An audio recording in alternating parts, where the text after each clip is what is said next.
Humans, like all mammals, reproduce sexually.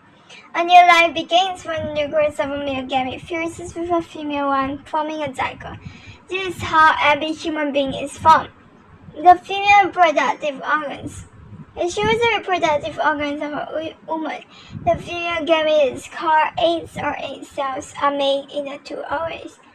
Leading away from the ovaries are the oviducts, sometimes called fallopian tube. The tubes do not connect directly to the ovary, but have a funnel-shaped opening just a short distance away. Do not connect with the ovaries, but have funnel-shaped opening just a short distance away. The two oviducts lead to the womb or uterus. This has vertic walls made of muscles, quite small, only about the size of a crash face, but it can stretch a great deal when a woman is pregnant.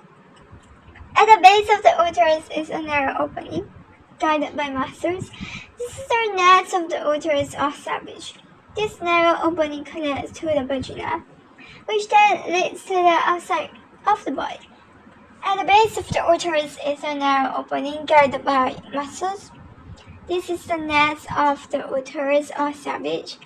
This narrow opening connects to the vagina, which then leads to the outside of the body.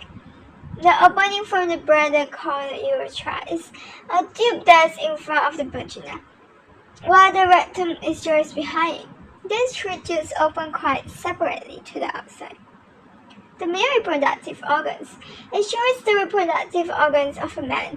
The male gametes, called spermatozoa of sperm, are made into testes. They are outside the body in two cells of skin called scrotum. Erectile tissue, urethra, penis, epididymis, sperm duct, testes, scrotum, bladder, prostate gland. Bladder, prostate gland, sperm duct, epididymis, testes, scrotum, penis, erectile tissue, urethra. The sperm will carry away from each testis in a tube called the sperm duct. As sperm ducts from the testes dry out with the urethra just below the bladder. The urethra continues downwards and opens at the tip of the penis. The urethra can carry both urine and sperm at different times. When the sperm stop drying the urethra, there is a gland called the prostate gland. This makes a fruit called semen, which the sperm swims in.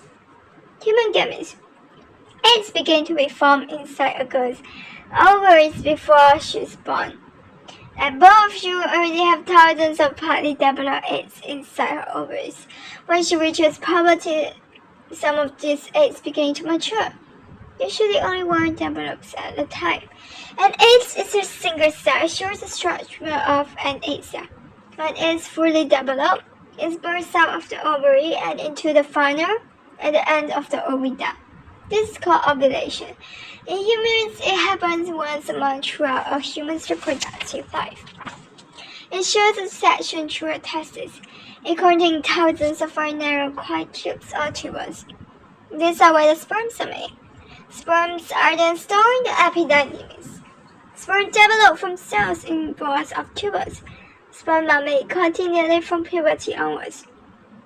It shows the structure of a sperm and describes how it adapted for its functions of fertilizing an egg.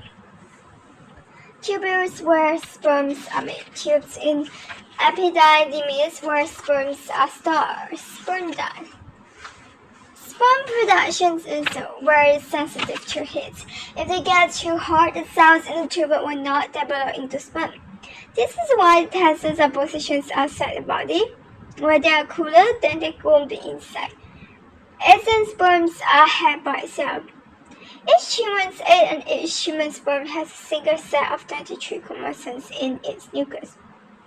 Eggs and sperms are made when cells in the ovaries and testes divide by meiosis. Fertilization. After ovulation, the egg is caught in the funnel of the oviduct. When it's ready, the egg travels towards the uterus. Cilia lining the oviduct help to sweep it along. Muscles in the wall of the oviduct also help to move it by producing gentle rippling movement.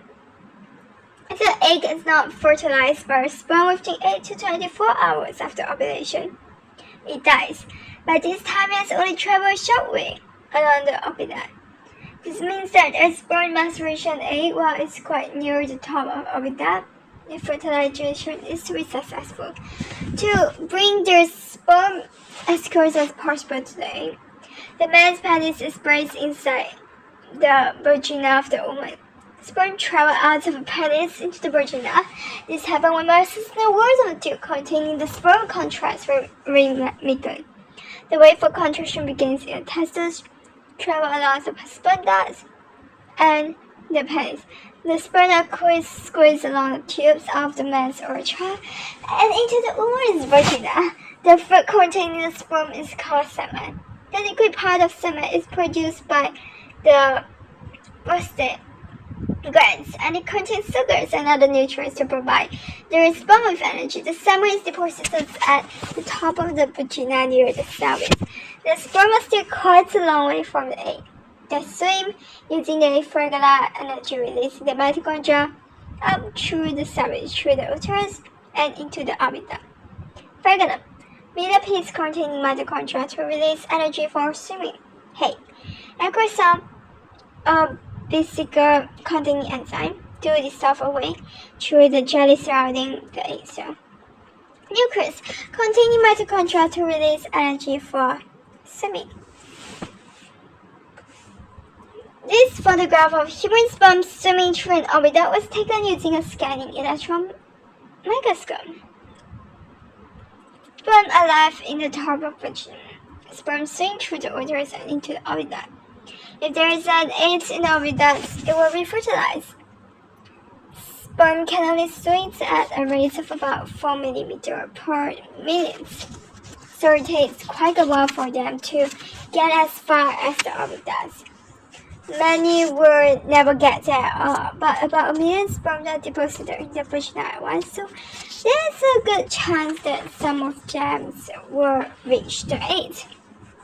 When the sperm cell contacts the jelly coat surrounding an egg cell, the acrosome is activated.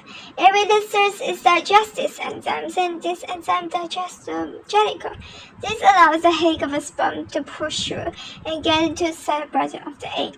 Only the egg of the sperm goes in, the fecundum is left outside. The nucleus of the sperm fuses with the nucleus of the egg.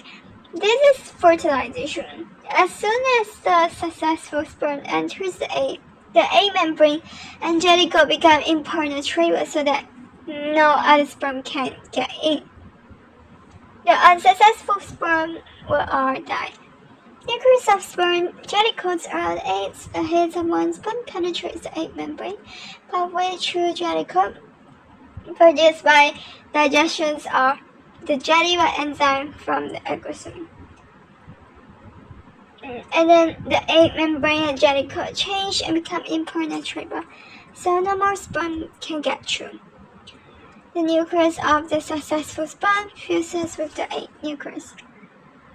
Nucleus of the successful sperm fuses with the egg nucleus. Nucleus of successful sperm fuses with egg nucleus.